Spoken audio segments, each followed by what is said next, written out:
15 വർഷത്തെ MP എന്നുള്ള നിലയിൽ ഇവിടെ പല വന്യമൃഗ ആക്രമണങ്ങളിൽ ഒരു സെക്കൻഡ് ഈ വന്യമൃഗ ആക്രമണങ്ങളിൽ അദ്ദേഹം അസ്വസ്ഥനാണ് പറയുന്ന കാര്യങ്ങളാണ്. നിങ്ങൾ നിയമം നടപ്പിലാക്കുകയും നിയമം നിർമ്മിക്കുകയും ചെയ്യുന്ന ആളാണ്. അതെ, ഇവർ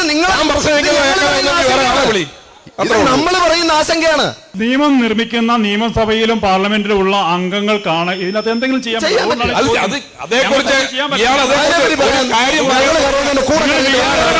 ഈ ആർജവം പാർലമെന്റ് ഭേദഗതിപ്പെട്ടു പോയി.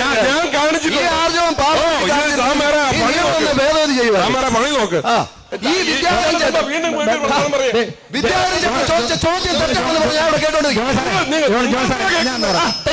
ഒരു കാര്യം ചോദിക്കട്ടെ, വിദ്യാധരൻ ചേട്ടൻ ചോദിച്ച ചോദ്യത്തിന്